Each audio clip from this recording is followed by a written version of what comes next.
ಈಗ ಖಮೇನಿಯ ಹತ್ಯೆ ಆಗಿದೆ. ಇಡೀ ವಿಶ್ವಕ್ಕೆ ಇಸ್ರೇಲ್ ಮತ್ತು ಅಮೆರಿಕ ಏನು ಸಂದೇಶವನ್ನು ಕೊಡಲು ಹೊರಟಿದೆ? ಇದರಿಂದ ಅವ್ರಿಗೆ ಕೊಡ್ತಾ ಇರೋ ಮೆಸೇಜ್ ಏನು ಅಂತ ಹೇಳಿದ್ರೆ, ನಮ್ಮನ್ನು ನೀವು ಮೀರಿದ್ರೆ, ನಮ್ಮ ಮಾತು ನೀವು ಕೇಳಿಲ್ಲ ಅಂತ ಹೇಳಿದ್ರೆ ನಾವು ಯಾವುದೇ ಹಂತಕ್ಕೂ ಹೋಗಿ ನಿಮ್ಮನ್ನು ಬಗ್ಬಡಿಯೋಕ್ಕೆ ನಾವು ರೆಡಿ ಇದ್ದೀವಿ. ಕಳೆದ ವರ್ಷ ಅವ್ರು ಹೇಳಿದಾಗ ನ್ಯೂಕ್ಲಿಯರ್ ಸೈಟ್ಗಳ ಮೇಲೆ ದಾಳಿ ಮಾಡಿದ್ದೀವಿ, ನ್ಯೂಕ್ಲಿಯರ್ ಸೈಟ್ಗಳು ಯಾವುದೂ ಇಲ್ಲ ಅಂತ ಹೇಳಿದರು. ಈ ವರ್ಷ ದಾಳಿ ಮಾಡಿದಾಗೂ ಅದೇ ಕಾರಣವನ್ನು ಕೊಡ್ತಿದ್ದಾರೆ. ಯಾಕೆ ಅಂತ? ಎಪ್ಸ್ಟೀನ್ ಫೈಲ್ಸು ಮತ್ತು ಅಲ್ಲಿ ಜನವರ್ಗ ಕೇಳ್ತಾ ಇರೋಂಥ ಪ್ರಶ್ನೆಗೆ ಅದನ್ನು ದಿಕ್ಕನ್ನ ಬೇರೆ ಕಡೆ ಬದಲಿಸೋದಕ್ಕೆ ಒಂದು ಇರಾನ್ ಮೇಲೆ ಇಷ್ಟೊಂದು ದೊಡ್ಡ ಪ್ರಮಾಣದ ಸುಳ್ಳುಗಳನ್ನು ಹೇಳಿ ಬಾಂಬ್ ದಾಳಿ ಮಾಡಿಸಿ. ಸೊ ಈ ಇಸ್ರೇಲಿಗೆ ಆ ಭಯ ಏನಾದರೂ ಇದೆಯಾ, ಆ ಆತಂಕ ಇದೆಯಾ? ಅಂದರೆ ಇರಾನೇ ಮುಂದೆ ಬೆಳೆದು ಬಿಡುತ್ತೆ ಅನ್ನುವ ಆತಂಕದಿಂದ ಅಮೆರಿಕ ಜೊತೆಗೂಡಿ ಈ ರೀತಿ ದಾಳಿ ನಡೆಸಿದೆಯಾ ಅಂತ? ಇರಾನು ಮಿಸೈಲ್ಗಳು ಅಂದರೆ ಬೆಲಿಸ್ಟಿಕ್ ಮಿಸೈಲ್ ಮಾಡುವಂಥ ಒಂದು ತಂತ್ರಜ್ಞಾನ ಬೆಳೆಸ್ಕೊಂಡಿದ್ದಕ್ಕೆ ಅದು ನುಂಗಲಾದ ತುತ್ತಾಗಿದೆ ಇಸ್ರೇಲ್ಗೆ. ನಮ್ಮ ಪ್ರಧಾನಿ ನರೇಂದ್ರ ಮೋದಿ ಅವರು ಇಸ್ರೇಲ್ಗೆ ಹೋಗ್ತಾರೆ. ಇಸ್ರೇಲ್ನಲ್ಲಿ ಅಲ್ಲಿ ಸಂಸತ್ನಲ್ಲಿ ನಿಂತ್ಕೊಂಡು ಮಾತನಾಡ್ತಾರೆ. ಅವರು Israel is A father nation, India is A mother nation ಅಂತ ಹೇಳ್ತಾರೆ. ಭಾರತ ಮದರ್ ಆಫ್ ಡೆಮೋಕ್ರಸಿ ಅಂತ ಕರಿತೀವಿ. ಮದರ್ ಆಫ್ ಡೆಮೋಕ್ರಸಿನ ಹೋಗಿ ಅವ್ರನ್ನ father of the ನೇಷನು, mother of the nation ಅಂತ ಅಸಂಬದ್ಧ ಹೇಳಿಕೆ ಕೊಡೋದು ನಾಚಿಕೆಗೆ ಇಡುವಂತ ನನ್ನ ಅಭಿಪ್ರಾಯ.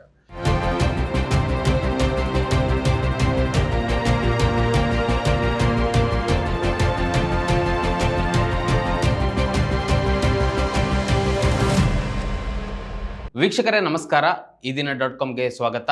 ನಾನು ಮನೋಜ್. ಇವತ್ತು ನಮ್ಮ ಈ ದಿನ .comನ ನ್ಯೂಸ್ ರೂಮ್ ಟಾಕ್ನ ವಿಷಯ ಏನಪ್ಪ ಅಂದರೆ ಇರಾನ್, ಇಸ್ರೇಲ್ ಮತ್ತು ಅಮೆರಿಕ.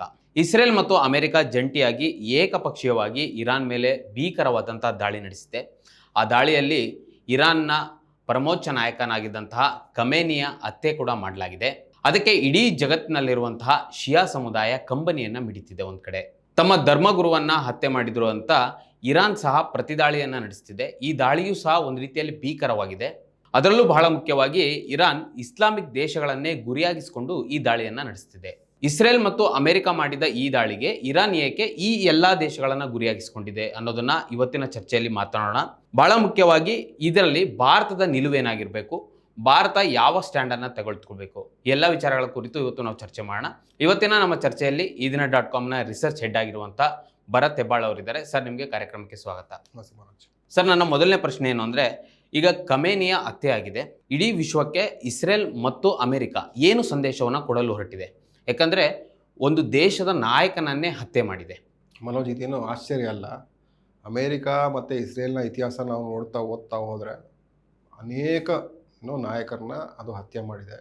ಆದರೆ ಇಷ್ಟು ಅಮಾನುಷವಾಗಿ ಬಾಂಬ್ ದಾಳಿಯಿಂದ ಕೊಲ್ಲಲ್ಪಟ್ಟಂಥ ಖಮೇನಿ ಇದೇ ಮೊದಲನೇ ಬಾರಿಗೆ ಅಮೇರಿಕಾದ ಒಂದು ನಗ್ನ ಹಿಂಸೆ ಅಂತ ನಾವು ಏನು ಹೇಳ್ತೀವಿ, ಓಪನ್ ಅಂದರೆ ಅದರ ಭೀಕರತೆ ನಿಮಗೆ ಎಲ್ಲರೂ ನೋಡೇ ಇದ್ದೀವಿ, ಯಾವ ರೀತಿ ಬಾಂಬ್ಗಳನ್ನ ಹಾಕಿದ್ದಾರೆ ಇರಾನ್ ಮೇಲೆ ಅಂತ. ಅದು ನಮಗೆ ಇಡೀ ಜಗತ್ತಿಗೆ ಕಣ್ಣಿಗೆ ರಾಚೋ ಕಾಣ್ತಾ ಇದೆ. ಇದರಿಂದ ಅವ್ರಿಗೆ ಕೊಡ್ತಾ ಇರೋ ಮೆಸೇಜ್ ಏನು ಅಂತ ಹೇಳಿದ್ರೆ, ನಮ್ಮನ್ನು ನೀವು ಮೀರಿದ್ರೆ, ನಮ್ಮ ಮಾತು ನೀವು ಕೇಳಿಲ್ಲ ಅಂತ ಹೇಳಿದ್ರೆ ನಾವು ಯಾವುದೇ ಹಂತಕ್ಕೂ ಹೋಗಿ ನಿಮ್ಮನ್ನು ಬಗ್ಬಡಿಯೋಕ್ಕೆ ನಾವು ರೆಡಿ ಇದ್ದೀವಿ, ನಾವು ಅಷ್ಟೊಂದು ಶಕ್ತಿಶಾಲಿಗಳು ಅನ್ನೋ ಒಂದು ಮೆಸೇಜ್ನ ಕೊಡೋಕೆ ಹೊರಟಿದ್ದಾರೆ. ಈಗ ಮೆಸೇಜು ಅದು ಏನಕ್ಕೆ ಕೊಡ್ತೀರಂತನೂ, ಕ್ರೈಸಿಸ್ ಅಂದರೆ ದೊಡ್ಡ ಕ್ರೈಸಿಸ್ನಲ್ಲಿ ಇಸ್ರೇಲ್ ಮತ್ತು ಅಮೇರಿಕ ಸಿಲುಕೊಂಡಿದೆ. ಒಂದು ಆರ್ಥಿಕವಾಗಿ ಅಮೇರಿಕ ಹಿಂಜರಿತ ಕಾಣ್ತಾ ಇದೆ. ಅದರ ಸಾಲ ದೊಡ್ಡ ಪ್ರಮಾಣದಲ್ಲಿದೆ. ಆಲ್ಮೋಸ್ಟು $300 ಟ್ರಿಲಿಯನ್ ಅಷ್ಟು ಅಮೇರಿಕದ ಸಾಲ ಅಷ್ಟಲ್ಲಿದೆ.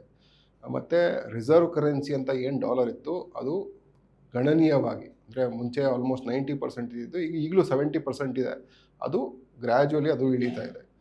ಮತ್ತು ಅಲ್ಲಿರುವಂಥ ಒಂದು ಸಮಸ್ಯೆಗಳು, ನೈಜ ಸಮಸ್ಯೆಗಳು, ಅದನ್ನು ಅಡ್ರೆಸ್ ಮಾಡ್ದಿರಾ ಇವರು ಹೊರಗಡೆ ಈ ರೀತಿಯಾದಂಥ ಯುದ್ಧಗಳನ್ನ ಮಾಡೋಕ್ಕೆ ಹೋಗ್ತಾರೆ. ಅದು ಟ್ರಂಪು ಎಕ್ಸೆಪ್ಷನ್. ಅಂದರೆ ಎಕ್ಸೆಪ್ಷನ್ ಅಂತ ಹೇಳಿದ್ರೆ ಎಲ್ಲರೂ ಬಚ್ಚಿಟ್ಕೊಂಡು ಮಾಡ್ತಿದ್ರು. ಟ್ರಂಪು ಅದನ್ನು ನೇರವಾಗಿ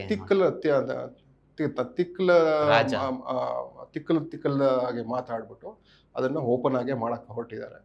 ಸೊ ಇದು ಅಂದರೆ ಪ್ರಪಂಚ ಅಮೇರಿಕಾದ ನೈಜ ಮುಖ ಈಗ ನೋಡ್ತಾ ಇದೆ ಅಂತ ನಾವು ಹೇಳ್ಬೋದು.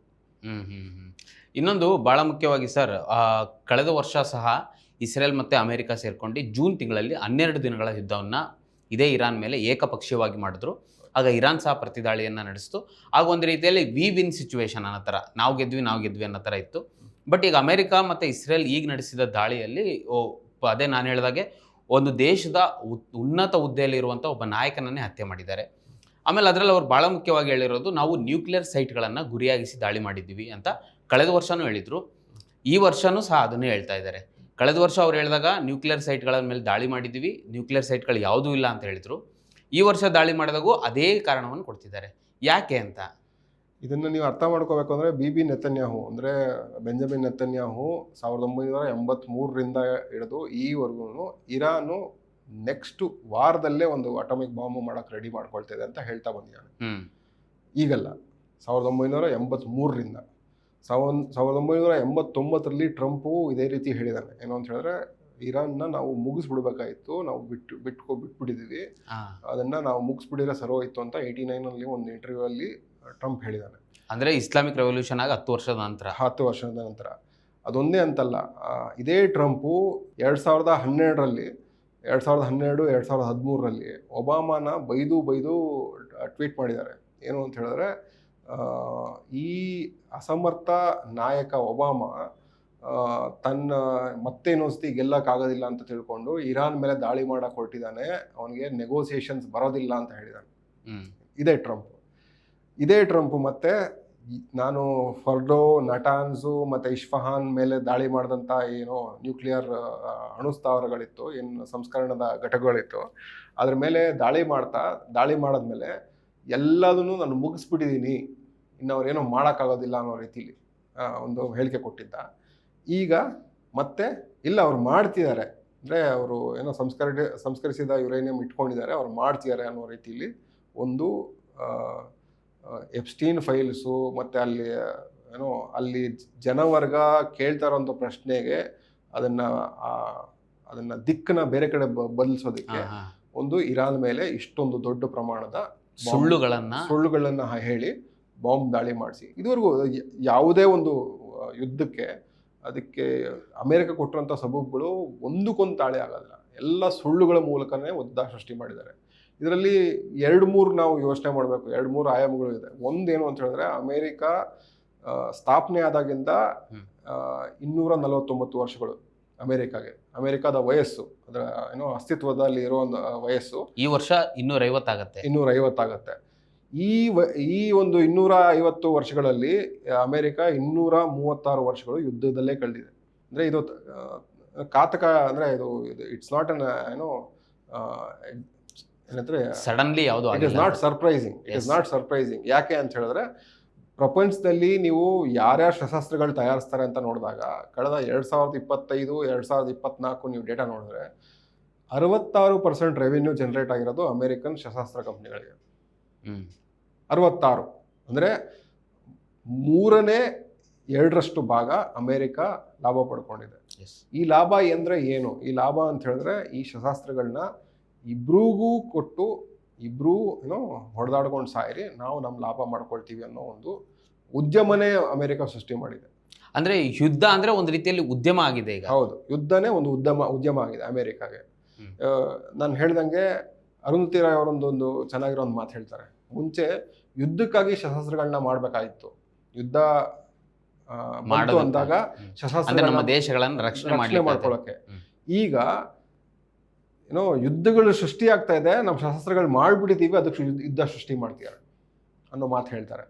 ಅದು ಅಮೆರಿಕ ಪಾಲಿಗೆ ಮತ್ತು ಇಸ್ರೇಲ್ ಪಾಲಿಗೆ ಅಕ್ಷರ ಸಹ ಸತ್ಯ. ಸರ್, ಇನ್ನೊಂದು ಬಹಳ ಮುಖ್ಯವಾಗಿ ನೀವೇ ಹೇಳಿದ್ರಿ, ಅಮೆರಿಕ ಈಗ 250 ವರ್ಷಗಳಾಯಿತು, 233 ವರ್ಷಗಳು ಯುದ್ಧದಲ್ಲೇ ಕಳೆದಿದೆ ಅಂತ. ಇನ್ನು ಭಾಳ ಮುಖ್ಯವಾಗಿ ನಾವು ಇರಾನ್ ವಿಚಾರಕ್ಕೆ ಗಮನಿಸಿದ್ರೆ, ಈ ಒಂದು 47 ವರ್ಷ ಆಯಿತು ಇರಾನ್ನಲ್ಲಿ ಇಸ್ಲಾಮಿಕ್ ರೆವಲ್ಯೂಷನ್ ಆಗಿ. ಈ 47 ವರ್ಷದಿಂದ ಅಮೆರಿಕ ಮತ್ತು ಇರಾನ್ಗೆ ಒಂದು ರೀತಿಯಲ್ಲಿ ಕಾನ್ಫ್ಲಿಕ್ಟ್ ನಡೀತಲೇ ಬರ್ತಾ ಇದೆ. ಆ ಕಾನ್ಫ್ಲಿಕ್ಟಿಗೋಸ್ಕರ ಅಮೆರಿಕ ಯುದ್ಧ ಮಾಡಿರ್ಬೋದು ಅಂತ ಹೇಳ್ಬೋದು. ಇನ್ನೊಂದು ವಿಚಾರ, ಇಸ್ರೇಲು ಈಗ ಇರಾನನ್ನು ಉದ್ದೇಶಪೂರ್ವಕವಾಗಿ ಅಟ್ಯಾಕ್ ಮಾಡಿರೋದ್ರಿಂದ, ಅಂದರೆ ಇರಾನ್ ಮತ್ತು ಇಸ್ರೇಲ್ ನಡುವೆ ಒಂದು ರೀತಿಯ ಬಹು ವರ್ಷಗಳಿಂದ ವೈಷಮ್ಯ ಇದೆ. ಸೊ ಮಧ್ಯಪ್ರಾಚ್ಯದಲ್ಲಿ, ಅಂದರೆ ಮಿಡಲ್ ಈಸ್ಟ್ ಕಂಟ್ರಿಗಳಲ್ಲಿ ಇರಾನ್ ಒಂದು ರೀತಿ ಪ್ರಭುತ್ವವನ್ನು ಸಾಧಿಸಿದೆ. ಸೊ ಈ ಇಸ್ರೇಲಿಗೆ ಆ ಭಯ ಏನಾದರೂ ಇದೆಯಾ, ಆ ಆತಂಕ ಇದೆಯಾ? ಅಂದರೆ ಇರಾನೇ ಮುಂದೆ ಬೆಳೆದು ಬಿಡುತ್ತೆ ಅನ್ನುವ ಆತಂಕದಿಂದ ಅಮೆರಿಕ ಜೊತೆಗೂಡಿ ಈ ರೀತಿ ದಾಳಿ ನಡೆಸಿದೆಯಾ ಅಂತ? ಇಲ್ಲ, ಇದರಲ್ಲಿ 2 ಆಯಾಮಗಳಿದೆ. ಮತ್ತೆ ಒಂದು ಏನು ಅಂತ ಹೇಳಿದ್ರೆ, ಇಸ್ರೇಲ್ನ ಅಸ್ತಿತ್ವದ ಪ್ರಶ್ನೆ. ಕ್ರಾಂತಿಗಿಂತ ಮುಂಚೆ ರೆಜಾ ಪೆಹಲ್ವಿ ಅವರು ಇಸ್ರೇಲ್ ಜೊತೆ ಒಳ್ಳೆ ಸಂಬಂಧ ಇಟ್ಕೊಂಡಿದ್ರು, ಹ್ಮ್. ನಾರ್ಮಲೈಸ್ ಮಾಡಿದ್ರು. ಈ ಕ್ರಾಂತಿಯ ನಂತರ ಈ ಬಂದಂಥ ಏನು ಅಧಿಕಾರ ಇತ್ತು, ಏನೋ ಅಯೋಥುಲ್ಲಾ ಖೊಮೇನಿ ಅವರ ಅಧಿಕಾರ, ಇವರ ಅಧಿಕಾರ ಪ್ಯಾಲೆಸ್ಟೀನ್ರಿಗೆ ಸಪೋರ್ಟ್ಗೂ ಓಪನ್ ಆಗಿ ಘೋಷಣೆ ಮಾಡಿದ್ದೆ ಅಂತಲ್ಲ, ಇರಾನ್ ಖಮೇನಿ ಅವರು, ಖೊಮೇನಿ ಅವರು, ಹ್ಮ್. ಇವರ ತಂದೆ, ಹ್ಮ್. ಇವರು ಓಪನ್ ಆಗಿ ಘೋಷಣೆ ಮಾಡಿದ್ರು. ಮತ್ತೆ ಪ್ಯಾಲೆಸ್ಟೀನಿಯನ್ರಿಗೆ ಏನೇನು ಸಹಾಯ ಬೇಕೋ ಎಲ್ಲ ಮಾಡ್ತೀವಿ ಅಂತ ಘೋಷಣೆ ಮಾಡಿದ್ರು. ಪ್ಯಾಲೆಸ್ಟೀನಿಯನ್ ಹಿಂದೆ ಸ್ಟ್ರಾಂಗ್ ಆಗಿ ನಿಂತರು. ಹ್ಮ್. ಅವ್ರಿಗೆ ಬೇರೆ ಬೇರೆ ರೀತಿಯಂಥ ಒಂದು ಏನೋ ಸಹಾಯ ಇರ್ಬೋದು, ಅಥವಾ ಹೆಜ್ಬುಲ್ಲಾ ಅವ್ರಿಗೆ ಏನೋ ಲೆಬನನ್ ದಾಳಿ ಆದಾಗ ಲೆಬನನ್ ಮೇಲೆ ಏನೋ ಫಸ್ಟ್ ಇಂಟಿಫಾಡಾ ಅಂತ ಹೇಳ್ತಾರೆ, ಸೆಕೆಂಡ್ ಇಂಟಿಫಾಡಾ ಅಂತ ಹೇಳ್ತಾರೆ. ಅದೇ ರೀತಿ ಬೇರೆ ಬೇರೆ ಲೆಬನನ್ ಮೇಲೆ ಯುದ್ಧಗಳಾದಾಗ ಆ ಯುದ್ಧಗಳಲ್ಲಿ ಪ್ಯಾಲೆಸ್ಟೀನ್ರ ಬೆನ್ನಿಗೆ ನಿಂತಿದ್ದು ಇರಾನ್. ಈಗ ಹಮಾಸ್ ಬೆಳೆಸಿದ್ದು ಇರಾನೇ. ಹಮಾಸ್ ಬೆಳೆಸಿದ್ದು ಇರಾನ್ ಅಲ್ಲ, ಒಂದು ರೀತಿಯಾದಂಥ ಸಹಾಯ ಕೊಡ್ತು. ಬಟ್ ಹಮಾಸು ಅಲ್ಲಿನ ಒಂದು ವಾತಾವರಣದಲ್ಲಿ ಒಂದು ಹುಟ್ಕೊಂಡಂಥ ಒಂದು ಏನೋ ಪ್ರತಿರೋಧದ ಏನೋ ಬಣ ಅದು. ಅದು ಬಿಟ್ಟರೆ ಅವ್ರಿಗೆ ಸಹಾಯ ಮಾಡಿದ್ದಾರೆ ಇಲ್ಲ ಅಂತ ಹೇಳ್ತಲ್ಲ. ಆದರೆ ಪ್ಯಾಲೆಸ್ಟೀನ್ ಒಂದು ಕಾಸ್ ಆಗಿ ತಗೊಂಡು ಅವ್ರಿಗೆ ಬೆನ್ನೆಲುಬಾಗಿ ನಿಂತಿದ್ದು ಇರಾನ್. ಸೌದಿ ಅರೇಬಿಯಾ ಇರ್ಬೋದು, ಇನ್ನೆಲ್ಲ ಗಲ್ಫ್ ರಾಷ್ಟ್ರಗಳಿರ್ಬೋದು, ಅವರು ನಾಮಕೆ ವಾಸ್ತೆ ದುಡ್ಡು ಕೊಟ್ಟು ಕೈ ತೊಳ್ಕೊಳ್ಳುವಂಥ ಒಂದು ಕೆಲಸ ಮಾಡ್ತಿರ್ಬೇಕಾದ್ರೆ ಪ್ಯಾಲೆಸ್ಟೀನ್ರ ವಿಮೋಚನೆಗೆ ನೈಜ ಹೋರಾಟಗಳನ್ನ ಹುಟ್ಟಾಕೋದಕ್ಕೆ ಇರಾನು ದೊಡ್ಡ ಕೆಲಸ ಮಾಡ್ತು. ಅದು ಇಸ್ರೇಲ್ಗೆ ಭಾರಿ ಹಿನ್ನಡೆ. ಹಿನ್ನಡೆ, ಈ ಇಡೀ ಮಧ್ಯಪ್ರಾಚ್ಯದಲ್ಲಿ ಒಂದು ರೀತಿಯಲ್ಲಿ ಹಿನ್ನಡೆ ಕಾಣ್ತಾ. ಈಗಲೂ ಅಷ್ಟೇ ಇಡೀ ಗಲ್ಫ್ ರಾಷ್ಟ್ರಗಳಲ್ಲಿ ಅಂದ್ರೆ ನಾವು ತಗೊಂಡಾಗ ಇಸ್ರೇಲ್ ವಿರುದ್ಧ ನಿರಂತರವಾಗಿ ಒಂದು ಹೋರಾಟ ಮಾಡ್ತಾ ಇರೋದು ಯಾವ್ದಾರೋ ಒಂದು ದೇಶ ಇದೆ ಅಂತ ಹೇಳಿದ್ರೆ ಅದು ಇರಾನೇ ಇರುತ್ತೆ. ಅದಕ್ಕೆ ಇರಾನ್ ಅದನ್ನ ತನ್ನ ಬದ್ಧ ವೈರಿ, ಅಂದ್ರೆ ಒಂದು ಅದನ್ನ ಮುಗಿಸ್ಲೇಬೇಕಾದಂತ ವೈರಿ ಅನ್ನೋ ರೀತಿಲಿ ಮಾಡ್ತಿದೆ. ಬೇರೆ ಎಲ್ಲ ಏನೋ ಅಫ್ಘಾನಿಸ್ತಾನ ಮುಗಿಸಿದ್ದಾಯ್ತು, ಲಿಬಿಯಾದ ಗಡಾಫಿನ ಮುಗಿಸಿದ್ದಾಯ್ತು, ಅಸಾದ್ನ ಮುಗಿಸಿದ್ದಾಯ್ತು, ಸದಾಮ್ನ ಮುಗಿಸಿದ್ದಾಯ್ತು. ಈ ರೀತಿ ಒಬ್ಬೊಬ್ಬರನ್ನೇ ಯಾರ್ಯಾರು ಪ್ರತಿರೋಧ ಒಡ್ಡಕ್ಕೆ ಒಂದಲ್ಲ ಒಂದು ರೀತಿ ಟ್ರೈ ಮಾಡ್ತಾರೋ ಅವನ್ನೆಲ್ಲ ಮುಗಿಸಿದ್ರು. ಅದು ಅಮೆರಿಕ ಜೊತೆ ಸೇರಿ. ಅದರಲ್ಲಿ ಒಂದು ಇದಿತ್ತು, ಏನೋ ಒಂದು ಸಮಸ್ಯೆ ಇತ್ತು. ಏನು ಅಂತ ಹೇಳಿದ್ರೆ, ಈ ಎಲ್ಲಾ ದೇಶಗಳು ಅಮೆರಿಕ ಜೊತೆ ಒಳ್ಳೆ ಬಾಂಧವ್ಯ ಇಟ್ಕೊಂಡು ಅಮೆರಿಕ ಕೊಡ್ತಾ ಇದ್ದಂಥ ವೆಪನ್ಸ್ ಅಥವಾ ಶಸ್ತ್ರಾಸ್ತ್ರಗಳನ್ನೇ ಉಪಯೋಗಿಸ್ತಿದ್ರು. ಅವರು ಅದರಲ್ಲೇ ಕೊಲ್ಲಲ್ಪಟ್ರು ಅಥವಾ ಅವ್ರ ನಾಶ ಆಗೋದ್ರು. ಆದರೆ ಇರಾನ್ ಆ ರೀತಿ ಮಾಡಲಿಲ್ಲ. ಇರಾನು ತನ್ನ ಸ್ವಂತ ಬಲದಿಂದ, ತನ್ನ ಸ್ವಂತ ಏನೋ ತಂತ್ರಜ್ಞಾನದಿಂದ, ವಿಜ್ಞಾನದಿಂದ ಈ ಶಸ್ತ್ರಾಸ್ತ್ರದ ಒಂದು ಏನೇನು ಹೊಸದಾಗಿ ಮಾಡ್ಕೊಂಡು ಶುರು ಹಚ್ಕೊಂಡ್ರು. ಅದರಿಂದ ಇರಾನು ತುಂಬ ದೊಡ್ಡದಾಗಿ ಬೆಳೀತು.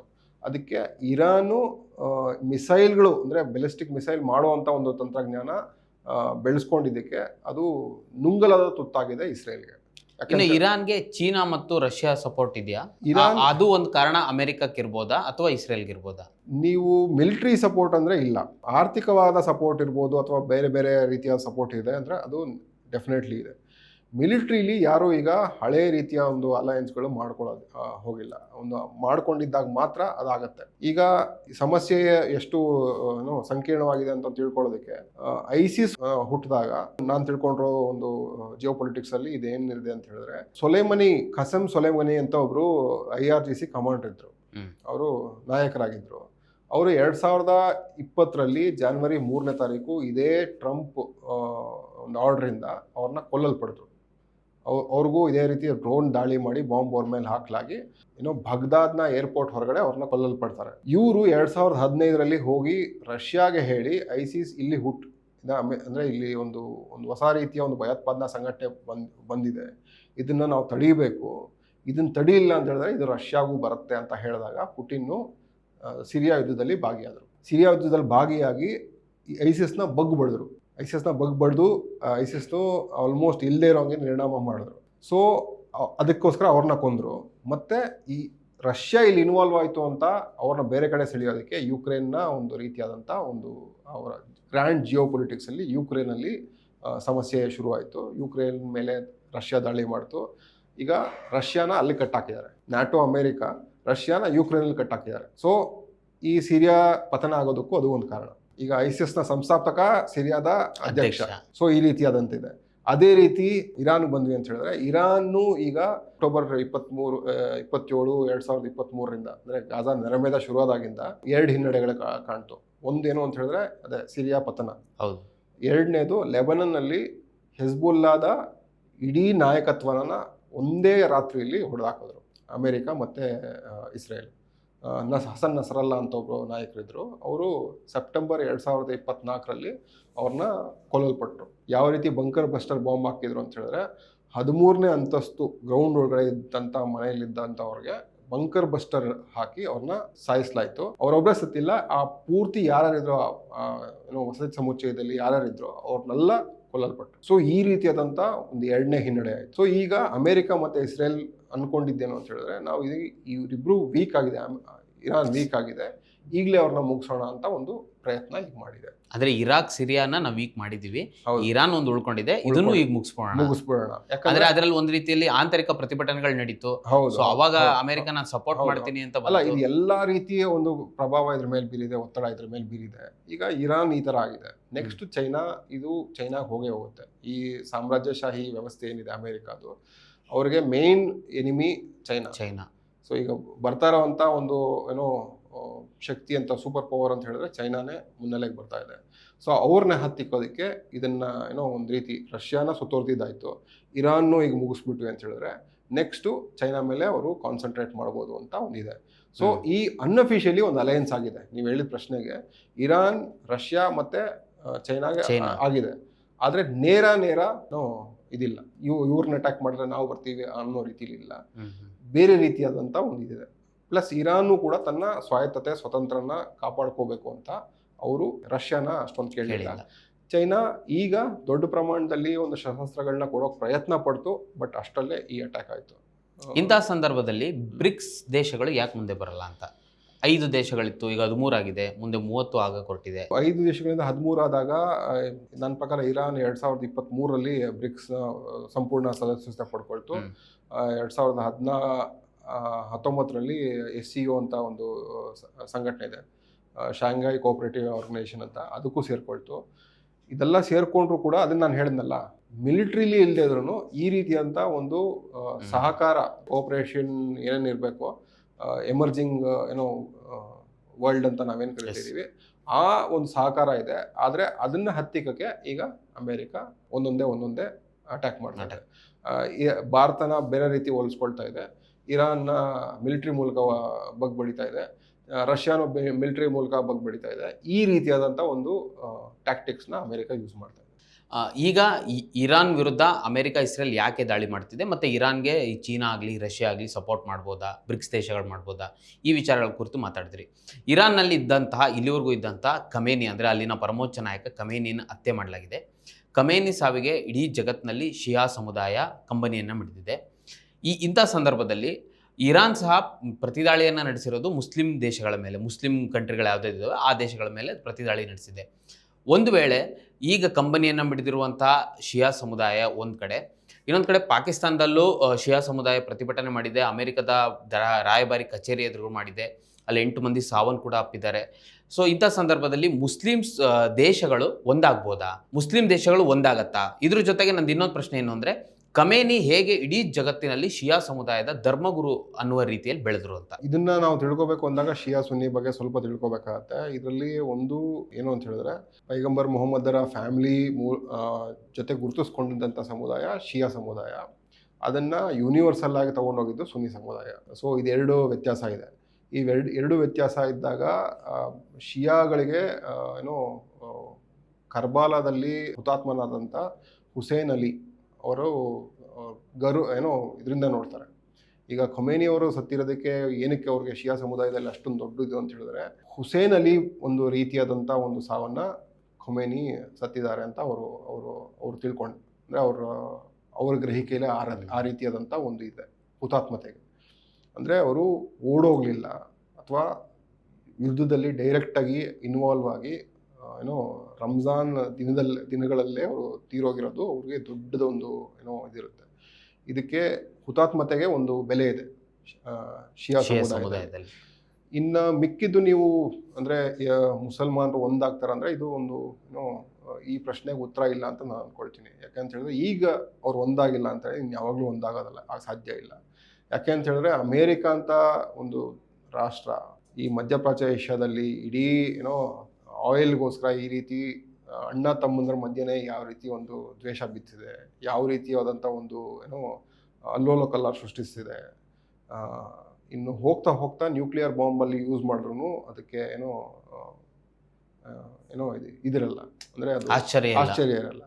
ಸೊ ಈ ರೀತಿಯಾದ ಒಂದು ಪೊಲಿಟಿಕ್ಸ್ನ ಇಡೀ ಮುಸ್ಲಿಂ ಸಮುದಾಯ ಒಂದಾಗಿ ಎದುರಿಸಬೇಕಾಗಿದೆ. ಬಟ್ ಇದರಲ್ಲಿ ಸಮಸ್ಯೆ ಇರೋದು ಆರ್ಥಿಕ ಸಮಸ್ಯೆ, ಅಂದರೆ ದುಡ್ಡು ಅಂತ ಹೇಳಿದ್ರೆ when it comes to money all religion are equal ಅಂತ ವಾಲ್ಟೇರ್ ಹೇಳ್ತಾರೆ. ಅದೇ ಒಂದು ಸಮಸ್ಯೆಗೆ ಬಂದು ಬೀಳುತ್ತೆ. ಸರ್, ಇದಕ್ಕೆ ತಮಾಷೆ ಅನ್ಸ್ಬೋದು ಈ ಪ್ರಶ್ನೆ. ಅತಿ ಹೆಚ್ಚು ದುಡ್ಡಿರೋದೇ ಗಲ್ಫ್ ಕಂಟ್ರಿಗಳಲ್ಲಿ. ಹೌದು, ಅತಿ ಹೆಚ್ಚು ಕಂಟ್ರಿ ಅಮೆರಿಕದ ದುಡ್ಡು ಮಾಡಿದ್ದೆ ಈ ಗಲ್ಫ್ ಕಂಟ್ರಿಗಳಿಂದ. ಯಾಕೆ ಅದನ್ನು ಹೇಳ್ಬಿಡ್ತೀನಿ. ಯಾವಾಗ ಇರಾನ್ ಮತ್ತೆ ಅಮೆರಿಕ ಒಳ್ಳೆ ಬಾಂಧವ್ಯ ಇಟ್ಕೊಂಡಿತ್ತು, ಯಾವಾಗ ಅಂತ ಹೇಳಿದ್ರೆ ರೆಜಾ ಪೆಹಲ್ವಿ ಆಳ್ವಿಕೆಯಲ್ಲಿ 53 to 79 ಏನಿತ್ತು, ಆ ಟೈಮಲ್ಲಿ ಯಾವ ರೀತಿಯಾದಂಥ ಒಂದು ಬಾಂಧವ್ಯ ಇತ್ತು ಅಂತ ಹೇಳಿದ್ರೆ, ಇರಾನ್ನ ಕರಿತಿದ್ದು ಶಾಪಿಂಗ್ ಮಾಲ್ ಆಫ್ ಏಷ್ಯಾ ಅಂತ ಕರೀಲಾಗ್ತಿತ್ತು. ಶಾಪಿಂಗ್ ಮಾಲ್ ಆಫ್ ಏಷ್ಯಾ ಅಂತ ಹೇಳಿದ್ರೆ ಅಮೆರಿಕಾದ ಒಂದು ತದ್ರೂಪವಾಗಿ ಆತ ಇರಾನ್ನ ಬೆಳೆಸ್ತಿದ್ದ ರೆಜಾ ಪೆಹಲ್ವಿ. ಅಮೆರಿಕ ಬಿಟ್ರೆ ಬೇರೆ ಯಾವ ಜಾಗದಲ್ಲಾದ್ರೂ ಅಮೆರಿಕಾದ ಡಾಲರ್ ಪ್ರಿಂಟ್ ಆಗ್ತಿದ್ದು ಎಲ್ಲಿ ಅಂದ್ರೆ ತೆಹರಾನಲ್ಲಿ. ಇರಾನ್ ರಾಜಧಾನಿ ತೆಹರಾನಲ್ಲಿ. ಇರಾನ್ ರಾಜಧಾನಿ ತೆಹರಾನ್ನ ಅಮೆರಿಕದ ರಾಯಭಾರಿ ಕಚೇರಿ ಯಾವುದಿದೆ, ಎಂಬಸಿ ಏನಿದೆ, that was the CIA head quarters for entire ಏಷ್ಯಾದ CIA ಹೆಡ್ ಕ್ವಾರ್ಟರ್ಸು ತೆಹರಾನ್ನ ರಾಜಧಾನಿಯಲ್ಲಿತ್ತು. ಸೊ ಇದನ್ನ ಮುರಿದ್ರು, ಅಂದರೆ ಅದು ಈ ಇಸ್ಲಾಮಿಕ್ ಕ್ರಾಂತಿ ಅದನ್ನು ಮುರಿದಾಗ ಅದಕ್ಕೆ ತದ್ವಿರುದ್ಧವಾಗಿ ಈ ಮಿಕ್ಕ ಎಲ್ಲ ಯಾವುದು ರಾಷ್ಟ್ರಗಳಿದೆ, ಕುವೈತ್ ಇರ್ಬೋದು, ಬಹ್ರೈನು, ಕತಾರು, UAE, ಸೌದಿ ಅರೇಬಿಯಾ, ಇವ್ರನ್ನೆಲ್ಲ ಸೇರಿಸಿ, ಒಮಾನು, ಇದನ್ನೆಲ್ಲ ಸೇರಿಸಿ GCC ಅಂತ ಮಾಡಿಕೊಂಡ್ರು, ಗಲ್ಫ್ ಕಂಟ್ರಿ ಕೋಆಪರೇಟಿವ್ ಅನ್ನೋ ರೀತಿಯಲ್ಲಿ ಮಾಡಿಕೊಂಡ್ರು. ಈ ಕಂಟ್ರಿಗಳಿಗೆ ಒಂದು ನಿಬಂಧನೆ ಹಾಕಿದ್ರು, ಏನು ಅಂತ ಹೇಳಿದ್ರೆ, ನೀವು ಏನೇ ಆಯಿಲ್ ಮಾರಿದ್ರು ಡಾಲರಲ್ಲೇ ವಹಿವಾಟು ಮಾಡಬೇಕು ಅಂತ 79ಇಂದ. ಸೊ ಪೆಟ್ರೋ ಡಾಲರ್ ಅಂತ ಬಂದಿದ್ದ ಅವಾಗಿಂದ. ಬಂದಾಗ ಗಲ್ಫ್ ಕಂಟ್ರಿಗೆ ದೊಡ್ಡ ಪ್ರಮಾಣದಲ್ಲಿ ನಿಮಗೆ ದುಡ್ಡು ಸಿಗುತ್ತೆ. ಯಾಕೆಂದರೆ ಡಾಲರ್ ಅಷ್ಟು ಸಿಗುತ್ತೆ. ನೀವು ಶಾರ್ಜಾದಲ್ಲಿ ಸ್ಟಾರ್ಟಿಂಗ್ ನಾವು ಚಿಕ್ಕವರಿದ್ದಾಗ ಮ್ಯಾಚ್ಗಳು ನೋಡ್ತಿದ್ದಾಗ ನೀವು ಶಾರ್ಜಾ ನೋಡಿದ್ದೀರಾ? ಶಾರ್ಜಾದಲ್ಲಿ ಏನೂ ಇರಲಿಲ್ಲ, ಏನೂ ಇರಲಿಲ್ಲ. ಅಂದರೆ ಸ್ಟೇಡಿಯಂ ಇತ್ತು, ಆಗ ದುಡ್ಡು ಬರೋಕ್ಕೆ ಶುರುವಾಗಿತ್ತು ಮಿಡ್ಲ್ ಈಸ್ಟ್ಗೆ ಅಥವಾ ಈ ಗಲ್ಫ್ ಕಂಟ್ರೀಸ್ಗೆ. ಸೊ ಈ ದುಡ್ಡನ್ನ ಏನು ಮಾಡ್ತಾರೆ ಇವರು ಗಲ್ಫ್ ಕಂಟ್ರೀಸ್ ಅಂದರೆ, ತೊಗೊಂಡೋಗಿ ಅಮೆರಿಕ ಬ್ಯಾಂಕಲ್ಲಿ ಇಡ್ತಾರೆ. ಅಮೆರಿಕ ಉದ್ಧಾರ ಆಗಿದ್ದು ದೊಡ್ಡ ಪ್ರಮಾಣದಲ್ಲಿ ಆಗಲಿ. ಒಂದು ಗೋಲ್ಡ್ ಇದೆ ನ್ಯಾಚುರಲ್ ಆಗಿ, ಇನ್ನೊಂದು ಪೆಟ್ರೋಲಿಯಂ ಅತಿ ಹೆಚ್ಚಾಗಿ ಸಿಗುತ್ತೆ ಇಡೀ ಜಗತ್ತು. ಗೋಲ್ಡ್ ಅಲ್ಲಿಲ್ಲ, ಗೋಲ್ಡ್ ವ್ಯಾಪಾರ ಅಲ್ಲಾಗುತ್ತೆ, ಬಟ್ ಗೋಲ್ಡ್ ಅಲ್ಲಿಂದಲ್ಲ, ಆಫ್ರಿಕಾ ಬೇರೆ ಕಡೆ ವ್ಯಾಪಾರ ಹಂಗಾಗುತ್ತೆ ಅಷ್ಟೇ. ಬಟ್ ಈ ರೀತಿಯಾದಂಥ ಬಿರುಕು 79 ನಂತರ ಶಿಯಾ ಮತ್ತು ಸುನ್ನಿ ಮುಸಲ್ಮಾನರಿಗೆ ಇನ್ನೂ ದೊಡ್ಡದಾಗಾಯ್ತು.